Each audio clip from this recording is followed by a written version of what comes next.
Great to be together today on a wonderful topic, which is advice for living. Actually, excellent advice for living from a great writer, photographer, conservationist, and amazing optimism, actually radical optimism about the future, which is something we really need these days in this time where so many people have a vision that is more gloomy in a sense. But with all the knowledge and experience of the great Kevin Kelly, the founding executive editor of Wired magazine, he is with us with a book that is titled Excellent Advice for Living, with 450 modern proverbs for good living. He's written many, many books, but this inspiration today makes us feel wonderful to be with you anyway at all levels. Kevin, it's a joy to have you. Thank you so much for inviting me. It's a real privilege to be here, and I'm looking forward to our conversation. Wonderful. So the book started like nice advice to the family, some quotes here and there from what we have learned, what you have learned in life. And then these quotes grew up to become a book. It's interesting to know how this came about. And if you like to highlight some of the history behind it and how you felt to share this wisdom for living better for individuals in such a precise way with beautiful quotes that are actually proverbs in many ways.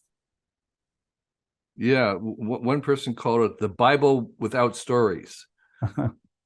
So most advice is very wisely wrapped around stories because people remember stories, and that's the best way to convey complicated things.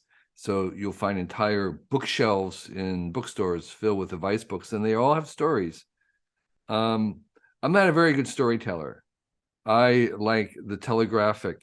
I like to reduce things to their almost essential set of words. And when my own writing is fairly dense and compact. And so I gravitated to writing advice in a different way, which is just a collection of aphorisms or adages or proverbs. And that suits me. And so I endeavored to kind of take whole books of advice and reduce them down to a sentence. And that was kind of my joy in seeing if I could take what was complicated and long and make it into a tweet.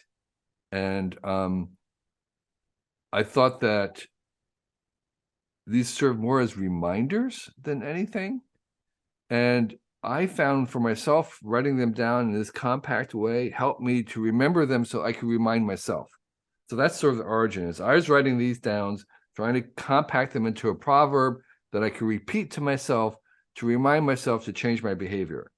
And then I thought that, well, I would share this with my young adult children because I never really gave them much advice. But here was things I wished I'd known earlier. So here's a little package of a zip file. Each one of these is a little zip file you can unzip at your own way, own leisure, and you can unpack it and see how it could impact in your life. And that was the purpose, is to kind of condense this into a zip file, hand it out to my kids, and they could unpack it. Beautiful. And you haven't tried to categorize them into topics. It really flows in a very fresh way, in an unexpected way. You can go on relations, on business, on different aspects of attending to one's life or dealing with others. So you prefer to have it a free-flowing kind of book. Yeah, that came out of my magazine background. I like to be surprised when I read a magazine. I like to turn a page and not knowing what's going to come next. I like that little hint of associate connection that you make in your own mind. So these are arranged in that kind of an order where there is a little bit of an unexpected surprise for the next one. And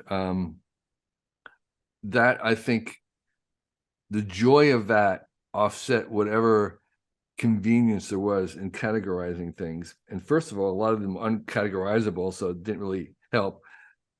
I emphasize the joy of like taking a walk through the woods, or where you turn a corner and you don't even know, you're not expecting the next little scene.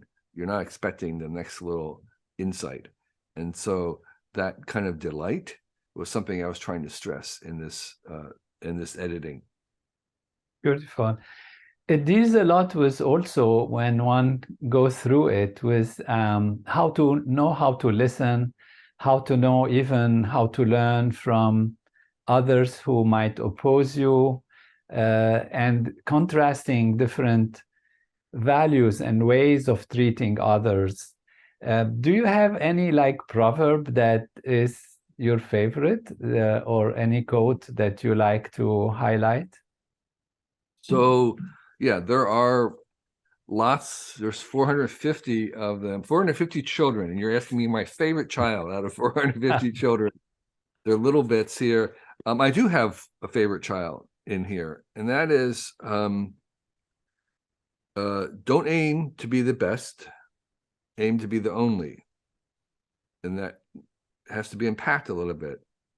The problem with trying to be the best is that it's a very narrow, it can only be number one. There's only one number one. So you're kind of competing for a very, very small target. And there's a lot of competition for that. If you wanted to be the number best golfer in the world, or there's a lot of people trying to do that. If you wanted to be the best accountant, a lot of people trying to do that. And so the alternative is to shift to becoming something that only you can do, or only you can do well, or only that you enjoy doing, or nobody else even would think of doing. And that only is truthfully a much more difficult task. It's a very high bar. And when you're young, you're very unlikely to know what it is that you're passionate about or what you're good at.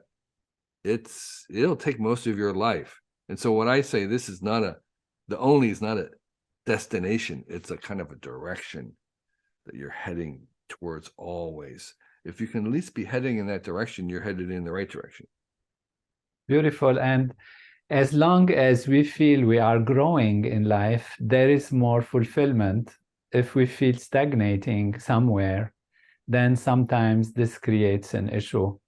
So if one is growing in one's own uniqueness and identity of reality, whatever one has gifts and whatever one has acquired, I guess this is in the direction of making yourself, whoever you are, that best for yourself from your perspective, and the special person in whatever you are specifically constructed to be in this world for, I guess. Yeah, we all have a different face, even though the face is kind of a pattern, but we all have different faces that we can recognize among billions and billions of people. We have different faces, different voices, different body movements, and we also have different talents and arrangements of abilities and experiences, which means that we can produce, create, make, help in unique ways. But the problem is that we have been inherited, or we're given a very limited set of possible success stories. And we tend to think that success is often very related to how much money we have, or other fame, or other things, and or that there's a certain occupation, certain way of being that we need to be successful at. And part of what be the only and not just the best is you kind of want to invent a new definition of success, your own definition of success. success for you should not look like success for the number one basketball player, because that's their movie. That's someone else's movie. You want to be in your own movie, and the ending of your movie should be something up to you. And so you're kind of trying to redefine what success is. And if you are if you're going somewhere that no one's gone before, what that might look like, success may not be evident or may not be obvious. It may be a struggle, and probably will be a struggle to kind of figure out what that looks like. So I think, yes, everybody is born with some unique combination of things, and therefore we can expect from them a different view of the world, a different help, a different gift, and it'll take some work to kind of make that work for you in a sense of income or satisfaction. And that's in part because part of that job is going to be inventing what your success looks like. It's beautiful. I had a chance to discuss with someone else previously about the level of having, how much we have, because there are some yardsticks in society in general, and depending on the society, they put values on certain things, and we know that value in owning things and being wealthy and being successful in the financial arena has become also very, very important for people, and they often measure each other based on this kind of success.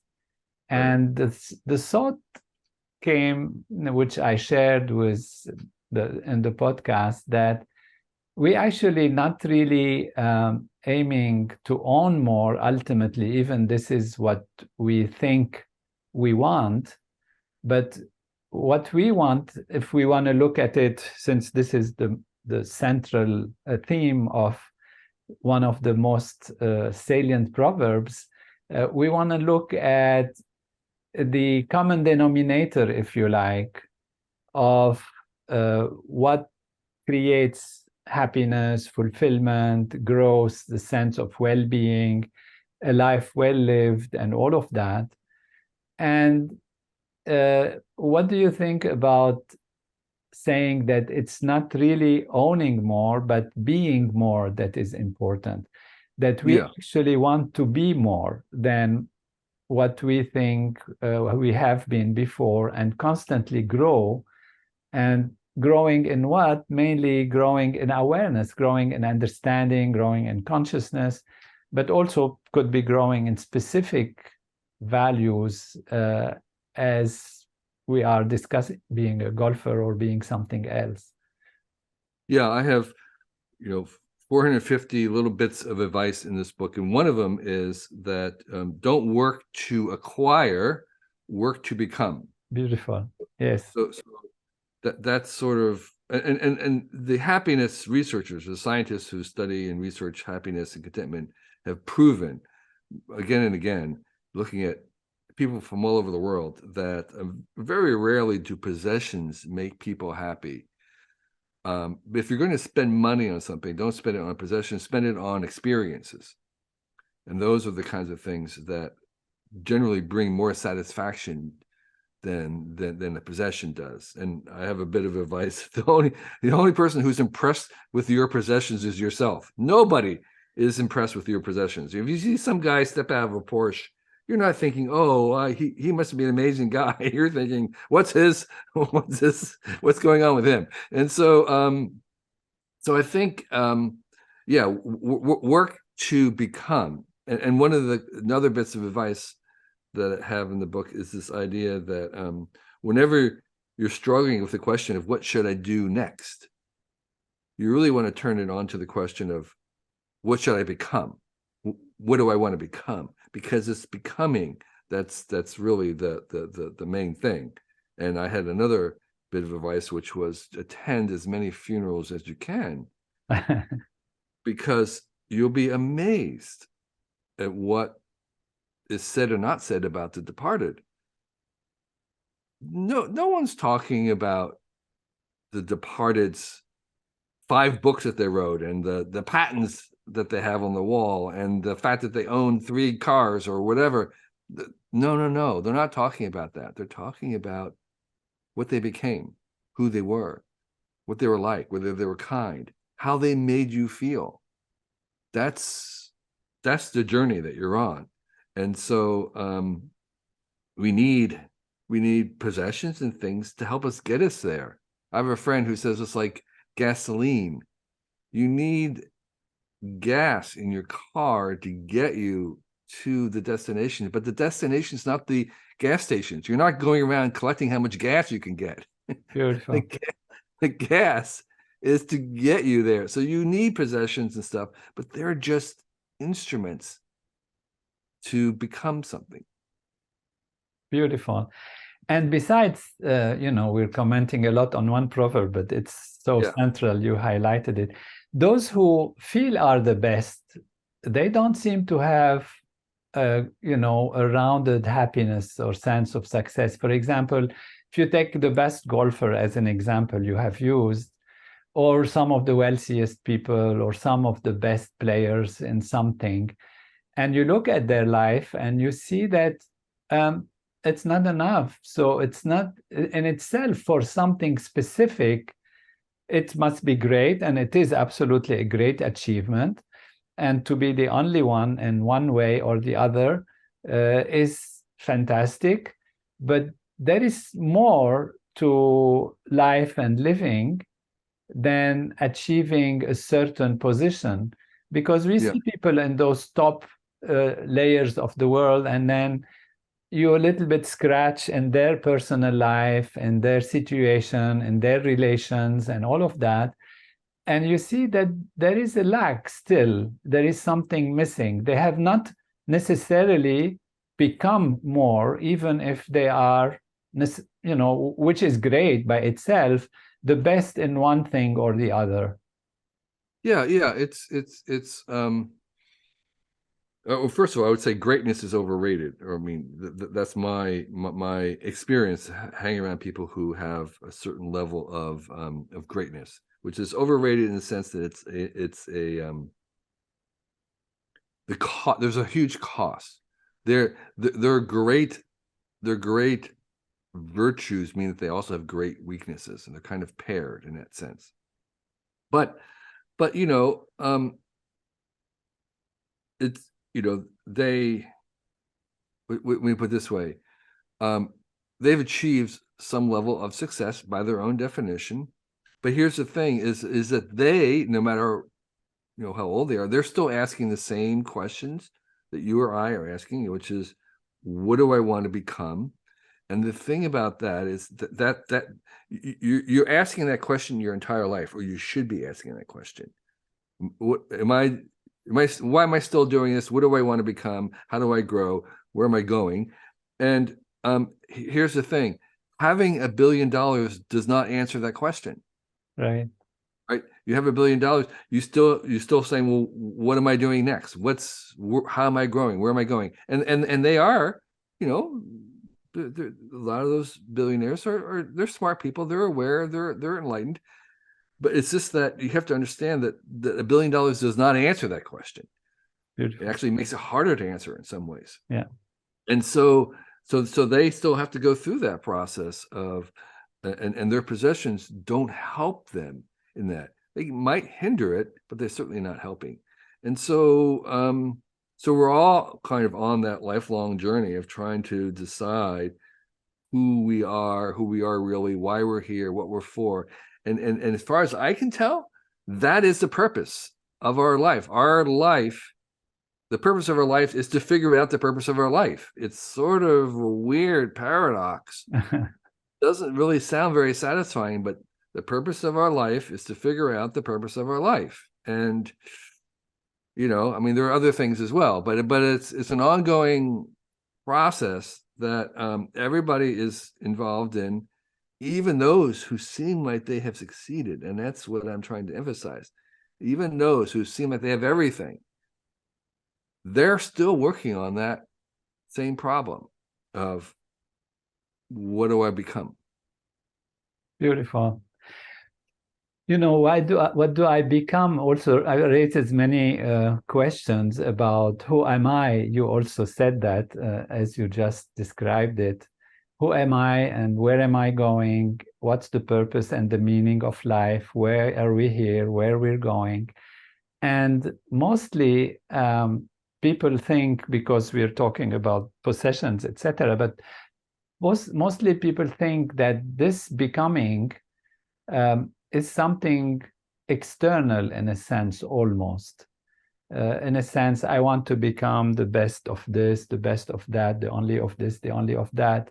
But they think of it in terms of the outer side of things, which means projecting ourselves through our senses, through our intellect, through our mind, to the world we know, and comparing our reality and seeing what in this physical reality we can do and we can become as a function, as a role in society, as an ability, as a possibility, and all of that.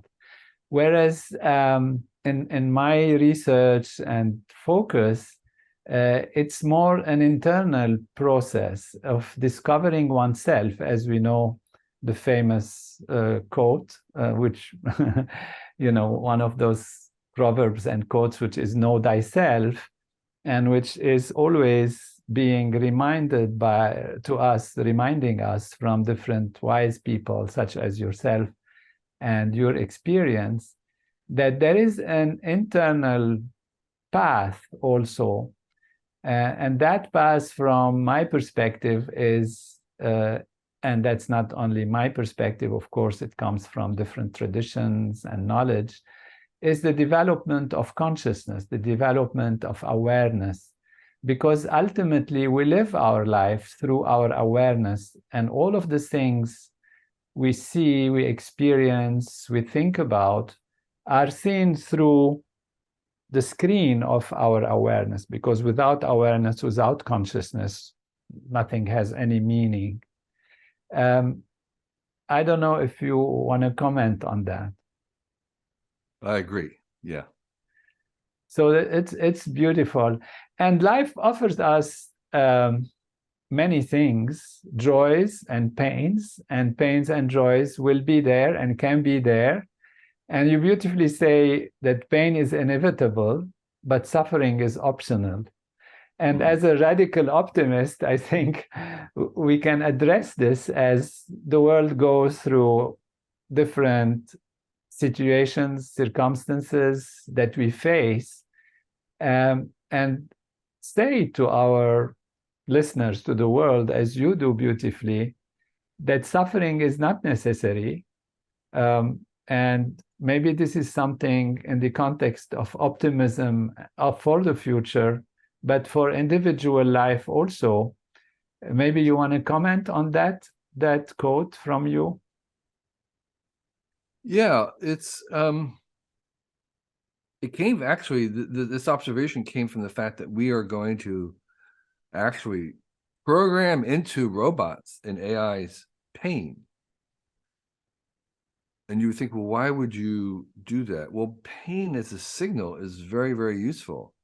The robot, it prevents, it's why animals have pain. It's to prevent the use of something that's not working so you don't make it worse. So you have this signal that says, I can't use my leg. I'm going to limp or whatever, favor the other leg, because it's injurious. It's best for me not to. And the only way that you're going to pay attention to that is if you get this signal saying, don't use the leg.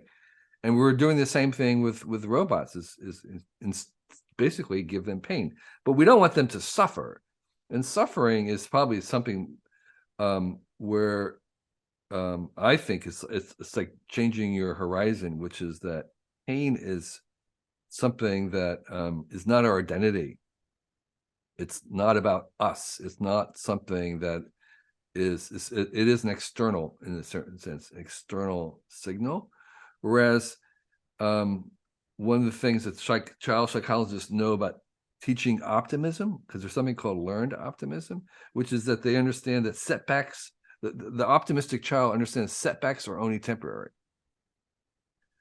that's not your identity. It's not that you are an unlucky person, or that you are inherently bad, or you inherently are broken in some senses. No, that it's an external, outside, temporary thing that can be overcome.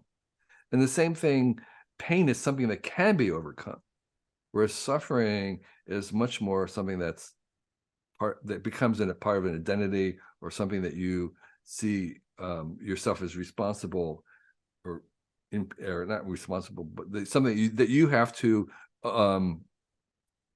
that you're responsible for overcoming. And so I think the idea that taking a longer horizon is one of the ingredients for becoming more optimistic. You take a longer view, both of the past and the future. The past meaning that we understand that if you take a long view, you can understand that the progress is real. If you take the long view, you can withstand even fairly large setbacks, because if you can keep growing just a few percent a year, that compounded over time can produce great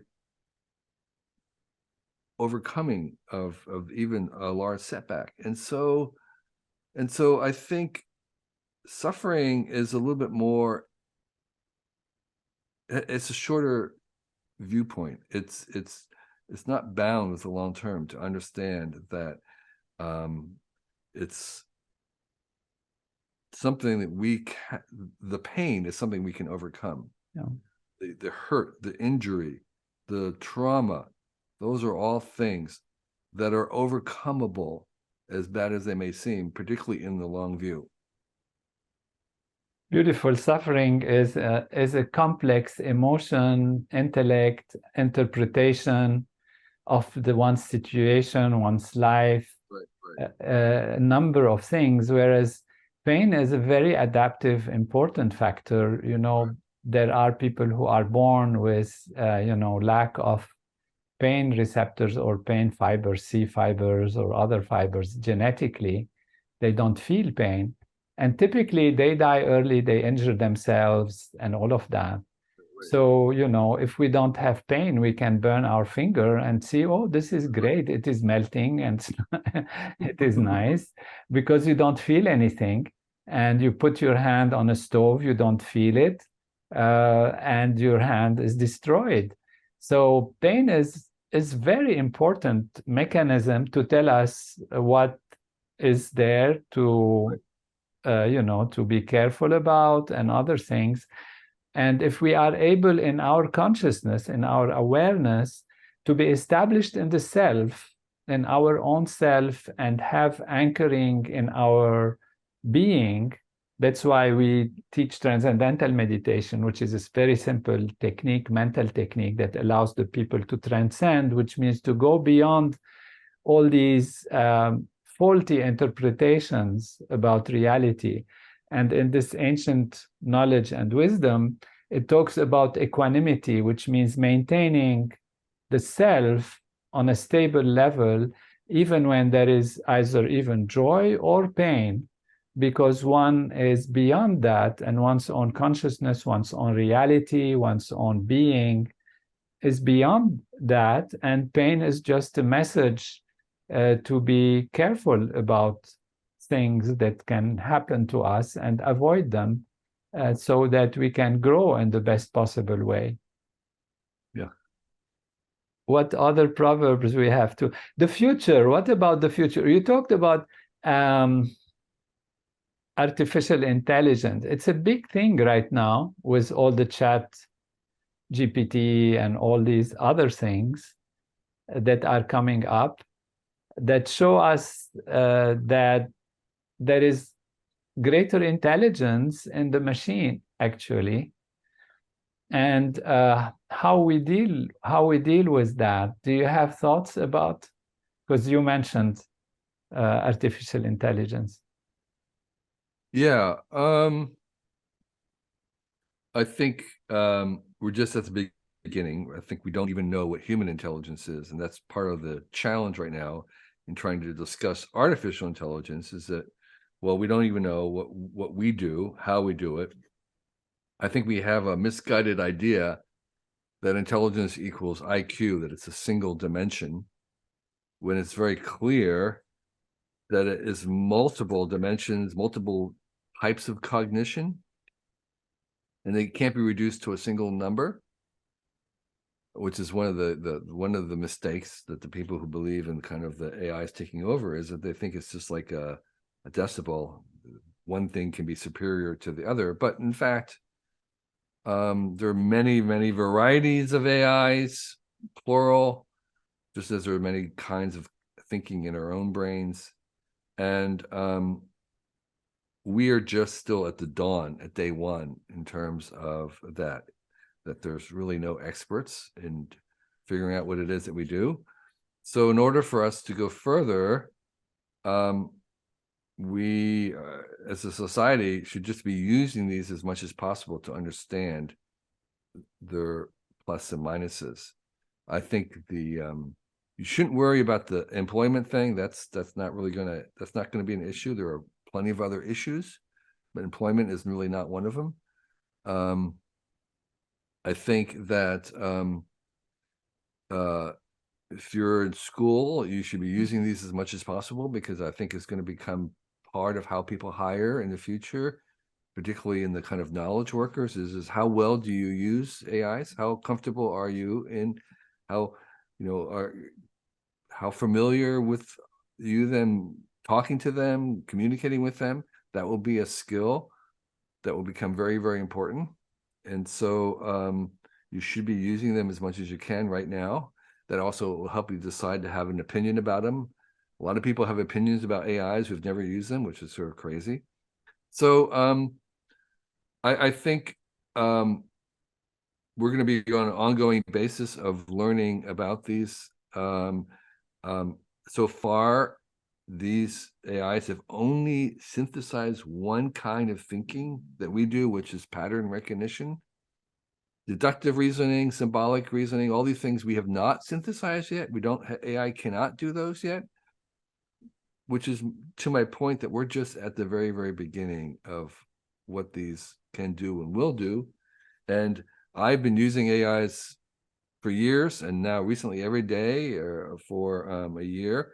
And I can already see the limits of this particular set, which is only to say that no matter what AIs we'll be using, they will have limits. They will have trade-offs about what they can do and can't do.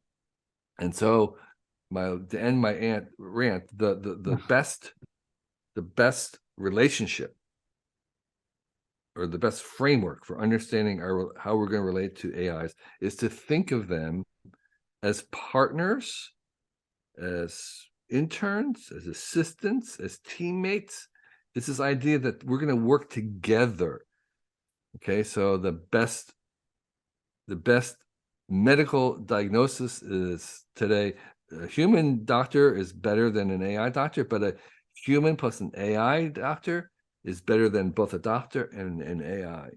Okay, and so it's that combination of the two, of the human working with the different AIs, of the pilot plus AI is better than the pilot or the AI. The chess player, the human grandmaster plus the AI is better than either the AI or the human. So that's where we're going to. So think of these. Right now, we have universal personal interns. We have these chat GPTs are like interns. You want to check their work. But they'll get better, and they'll be much more like, we'll be like what I call artificial aliens. They'll be like really, really smart, like a Spock on Star Trek, who's really smart, but he's thinking differently, and that's the whole purpose. That's when we want them together. So that's the relationship that we're going to be having with these going forward, is assistants, guides, co-pilots, partners. This idea that we're going to be working with them, and you want to get good at working with them. That's beautiful. We also want to necessarily guide them in the right direction, because assuming all the things that they cannot do today, they'll be going to do. And I must confess, I never expected that in these few years, we will have just on the internet something as flexible and as capable of some of these AIs from OpenAI and others that we have been able to experience, where they can analyze in such a short time huge factors and numbers of things. For example, if you want to do a crop, when should the crop be done? If now the AI is able to analyze the weather, analyze the market conditions, analyze the requirements, the demands, and the offers, and all of that, it can guide the farmer, for example, of when to plant what seed, what kind of fruits, what kind of seeds or other, products should be planted. And therefore, with such a wide and huge variety of information and knowledge, they can be guiding.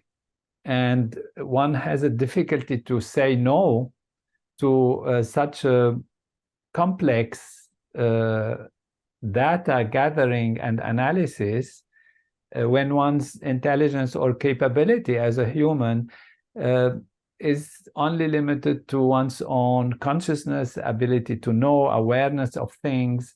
And if that awareness is limited, then the AI will be imposing certain things. Now, this is fine if we know how to use it, but imagine all of this in a situation where humans start guiding the AI to war, for example, to hack the others, to destroy the others, or to fight, or to use even military power in certain ways with certain intelligence.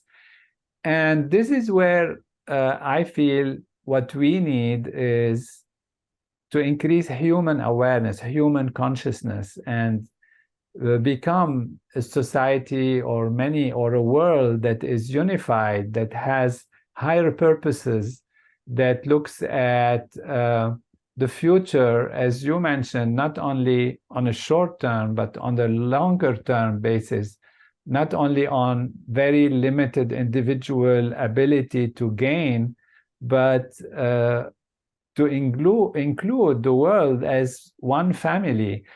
And I feel that it's very important to raise collective consciousness, awareness, so that we don't get into using AI or guiding AI or directing it in ways that can be harmful for the future of humanity. Yeah. But we can be optimistic. You want to tell us a little bit about the term radical optimism, because you have used this before, and for the future, and on what basis we can have such optimism? Yeah, I call myself a radical optimist because actually what I think, optimism can be, I think there's natural levels of optimism. Some people, like myself, are a little bit more naturally gravitating towards an optimistic view. But I believe that optimism is actually a skill that you can get better at. So I have deliberately become more optimistic as I get older. And that is, so I have chosen to increase my skill, my propensity, and my outlook to be more optimistic. And that has come primarily from both my reading of history, as I thought more about the future, I read more history, and it was really evident, if you look carefully, impartially at the evidence, that the progress is real, and that the optimists have built most of what we have today. It was in the past, seemed improbable and unlikely, and somebody believed that it was possible, and that's how it came to be. And anything good in the future that we make is going to be complicated and hard. Say, like, AIs that work, that we want, and it's going to require somebody today to imagine that future and believe that future, that good future, could happen, and they'll make it. And so that's the only way we're going to build things in the future, is believing in the kind of an optimistic view today. But I also believe that an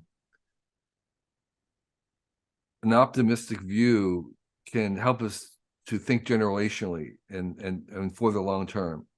That, you know, they call it long-termism, the idea that most of the people who will live have yet been unborn. There'll be far more people in the future than in the past. And so we can think generationally, and we can actually engage in things that, like, just as we've benefited today from things that people have built in the past and things that may not have even been completed in their own generation that we now benefit from, we can also be engaged in making things that may not pay off until another generation. Okay. And so we're kind of passing forward that blessing. And so that requires a kind of optimism. So I say in brief that I'm optimistic, not because I think that we have fewer problems than we think, or that they're smaller, because I acknowledge the problems. They're real. I am optimistic because I think our capacity for solving problems is increasing faster than we think.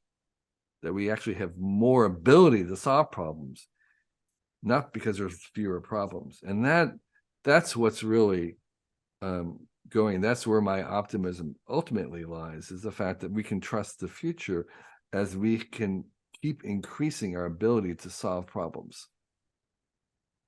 Increasing our awareness, our consciousness, improving our perspective. We see this in the world, that there is a rise in consciousness.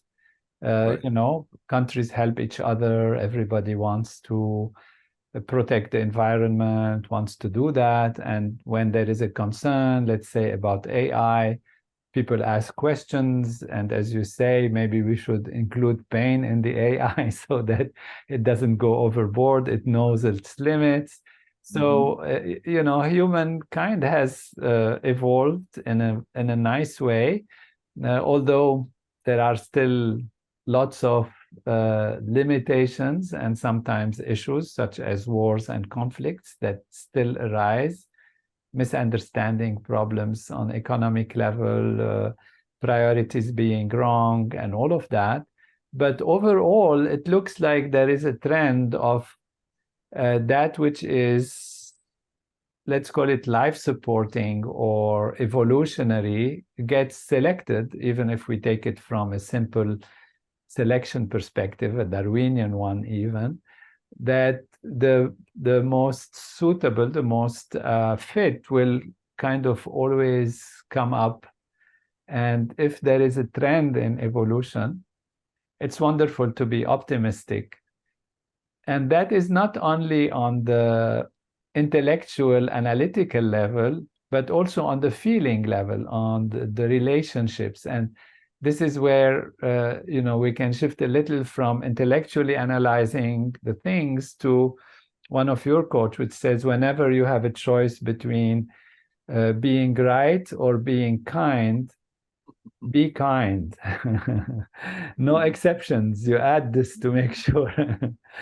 Don't confuse kindness with weakness. And this is beautiful, because that's the nourishing power that contributes to more unifying feeling with others. But I like to hear more about this from you. Yeah, kindness is, I think, part of my optimistic view. The reason why I've become more optimistic is because as I've gotten older, I have changed my mind about what I was taught in school, which was that the basic default of human nature was selfishness. And this idea that people were basically selfish and maybe at the core not reliable or not trustworthy, whatever, that they would lie, cheat, or steal as the default, and that civilization kind of put a veneer on that, or kind of tempered that. But actually, what I've come to believe is that basically the basic human nature is selflessness, is wanting to help, is that we have evolved to be very, very collaborative and socially helpful people, and that is the natural default, given all things being equal. And therefore, there is a kind of basic generosity to the world and a world of abundance, meaning that if you at all make it easy for people, they will treat you great. You can trust strangers, okay? And that if you occasionally are cheated by somebody or robbed, that is a small tax that you should be willing to pay in exchange for the tremendous amount of good that you'll get. Because when you treat people as the best, they will give you their best. And so you can experience the abundance of the universe and the abundance of human interactions by trusting people, by being selfless. It's kind of really weird that there is this paradox at the very foundation of the universe, which is that the most selfish thing you can do is to be generous. Yeah. That the more you give, the more you get. Mathematically, that does not add up, because if it's true for everybody, where is that all coming from? Okay, but there it is. This is how the world works. I mean, really. And I think that's what I've sort of changed my mind about is to kind of see that human kindness is actually part of humankind, right? That's the basic thing. And so you can be what I call, other people call pronoian, that paranoia is where you believe everything is conspiring against you. Pronoia is where you believe the universe is trying to help you succeed. And so that sense of that the default bias of the universe is towards kindness, is towards generosity, is towards abundance, at least in this part of the universe that we're in, this human constructed civilization. If you can align yourself with that, it's tremendously powerful, because you're riding the wave. You're in line with the general movement of the universe, which is rewarding that kindness and generosity and abundance. And so people struggle their lives, particularly those who are starting off with very little, to understand it. But I've seen it with my own eyes in the poorest parts of the world. The laws still are the same. Those who align themselves with that kind of general bias of the universe prosper better, even though they started off with almost nothing. And so so that's what you detect in those bits about kindness. It's better to be kind than right, is because you are aligning yourself with that general bias in the universe. Beautiful.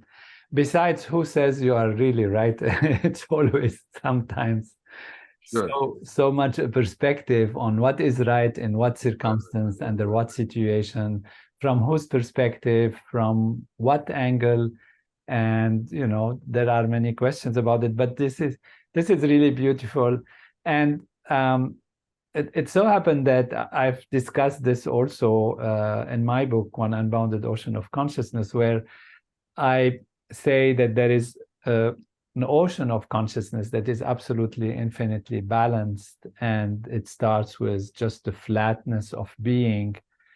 And how does creation emerge?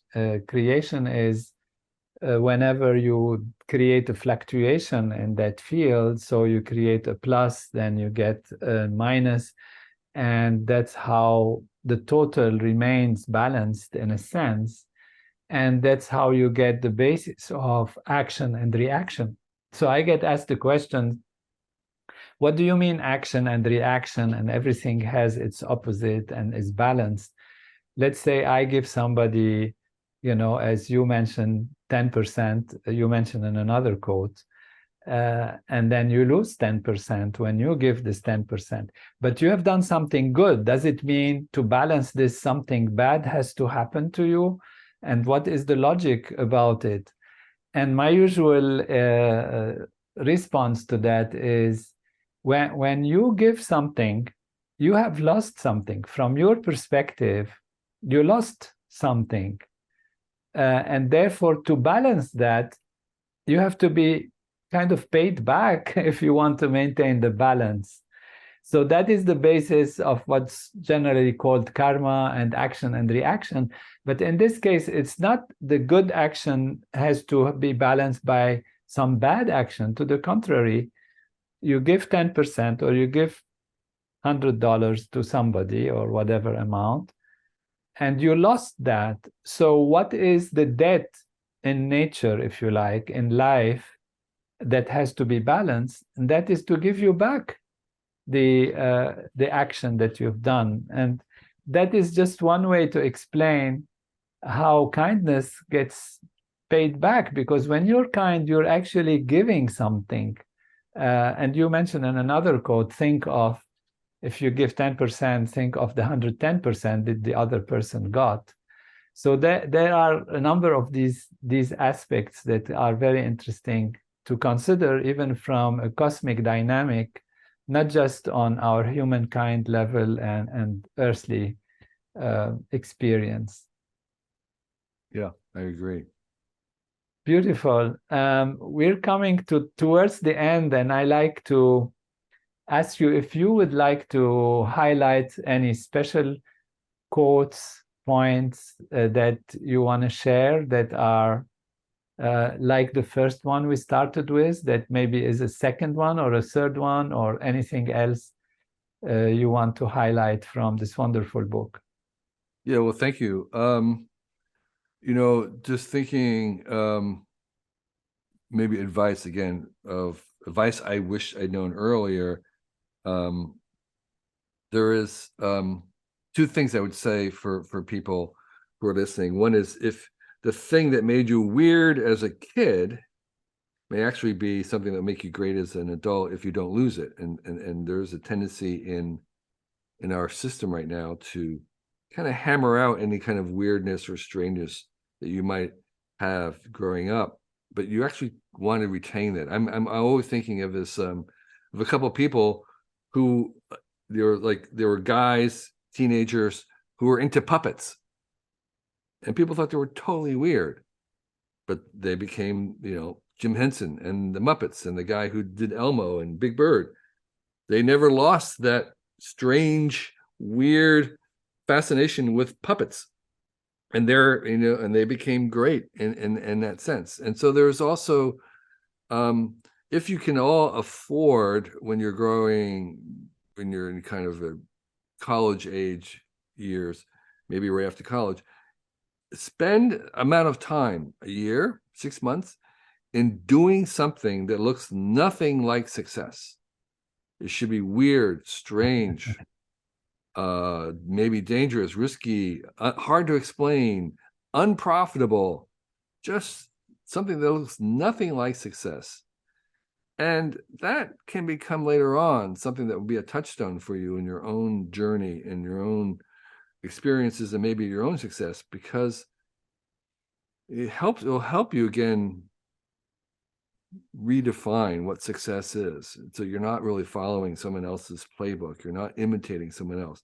And that deliberate practice of trying not to look successful or do something that is remotely like success will give you a power and a place and a perspective to then pursue something that would be genuine later on. So kind of to end, my last bit of advice is the last bit of advice in the book, which is you want to be able to say on the day before you die that you've truly become yourself. And that's a goal that I'm aiming for. And again, it'll take most of our lives to get there, and we don't really arrive. It's just a general direction, but I'm headed in that direction. I hope everybody else can too. I really thank you for your interest in my book. I know from parents have told me that, look, my kids don't listen to what I say, but I can point to this book and they'll read this book. So that's been a really great idea. So I appreciate your interest in it. Thank you for having me and giving me this time. Wonderful. Thank you for sharing these points, for sharing these great pearls of wisdom with everyone in your book. It's such a caring thing. You did it for your own family, your own children, and you felt that the world is my family. That is Okay. the expansion of the self with such Sure. optimism.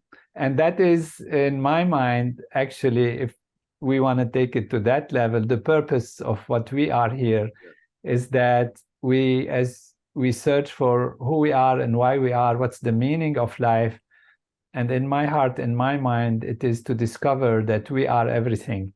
We are the ocean of being. We are everyone. And that kindness, that openness, that desire to help, that sense of the world is my family is really a direction of living in a unity state of awareness, which is the ultimate discovery of who we are, which is we are that unbounded ocean of consciousness. Know that to be yourself, know the kingdom of heaven within you, all the great sages, the even teachers, prophets, and all of that has directed in us in this direction. So, Kevin, it's a joy to have you. Thank you so much. I really appreciate it. Great. All the best.